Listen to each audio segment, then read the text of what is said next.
मणिपुराव गोजोन थासारिखौ हास्थायनानै आलारि बाथि फोजोंदों चिरां जिल्ला एबसुनि मावख'आव। मणिपुराव दान मोनथामसो सिगांनिफ्राय दावराव-दावसि सोलिबाय थानाय थासारिखौ थाबैनो गोजोन थासारि फैफिननायखौ हास्थायनानै दिनै चिरां जिल्ला दुलाराय बर' फरायसानि मावख'आव आलारि बाथि सावो। बे हाबाफारियाव दुलाराय बर' फरायसा आफादनि लोगो आफादगिरि खोरोमदाव औवारिया सरकारनिसिम गोजोन थासारि लाबोनो खावलायहरदों। लोगोसे सानै आइजोखौ गाज्रि थासारि हालोदाव खालामनायखौबो आयेन बायदियै गोख्रोङै साजा होनो खावलायदों सरकारनिसिम।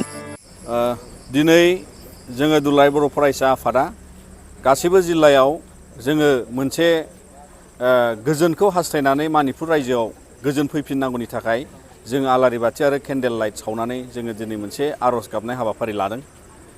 जोङो बेजों लोगोसे गासैबो जि बिथिं जायखौ माने खामानि मावनानै एबा जाय रायजोआव जिबादि जाथाय जाबाय बेखौ नर्मेलाव लाबोफिननो गोजोननाय थासारिखौ लाबोफिननो थाखाय दिनै गासै खुंथाय बेबस्थायाव माने हाख'यिखौ मणिपुर रायजोआव जों नुदों आरो बिनिखायनो जोङो भारत राष्ट्रखौ एबा इन्डियान गभर्नमेन्टखौ जोङो खावलायो जाहाथे बेवहाय मोनसे गोजोन थासारिखौ लाबोनांगौनि थाखाय राहाफारि लानांगौ।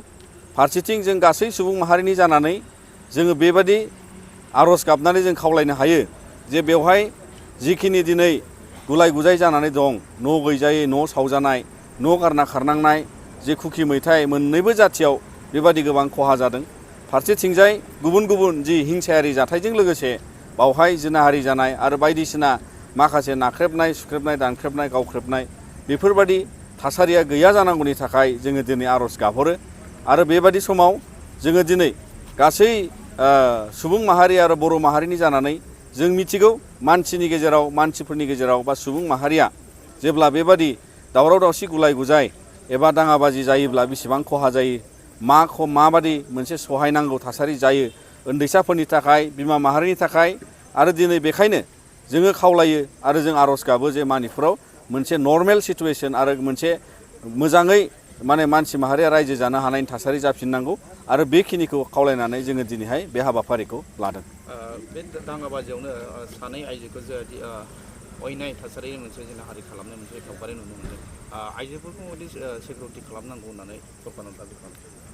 जोङो दिनै सारा पृथिबियाव इन्डियायाव आरो गुबुन गुबुन जायगायाव आसामजों लोगोसे बा दिनैहाय जेराव जेराव बेबादि जाथाय जायो लोगोसे मणिपुरनि बेबादि मोनसे जि जिनाहारि खालामनाय जिबादि माने बावहाय माने अयथासार मोनसे थासारिखौ नुनाय ससियेल मिडियाजों लोगोसे दिनै बे केसफ्रा सुप्रिम कर्टआवबो थांबाय आरो दिनैहाय बेबादि माखासे खैसारि आरो थासारिया आइजो एबा बिमा माहारिनि थाखाय बियो माने जोबोद अन्नाय बाबै माने मानसिखौ माने अन्नाय खालामनाय जायो आरो बेखायनो जोंबो खावलायो जाहाथे मोनसे जास्टिस आरो मोनसे न्याय बेबस्था जायो।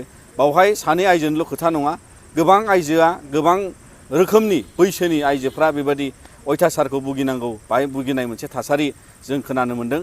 दा बिनिखायनो बेफोरनि सायाव मोजाङै मोनसे बिसार जानांगौ आरो भारतनि आयेन बादियै आरो मोनसे बिसाराव दिनै सुप्रिम कर्टआबो बिथांमोना माखासे पजिटिभ स्टेप लानानै कुइक जास्टिसनि थाखाय खामानि मावनांगौ बेबादि मोनसे दिनैहाय जों खोनानो मोन्दों। दा बेखायनो बिनि सायाव जोंबो खावलायो दुलाराय बर' फरायसा आफाद हिसाबै जाहाथे बेफोरो मोनसे जास्टिसाव माने कुइक जास्टिस मोननो थाखाय बेफोरबादि दाय मावग्राफ्रा आरोबाव उनाव बेबादि खाबु दामोनथों बेखौ जोङो खावलायो।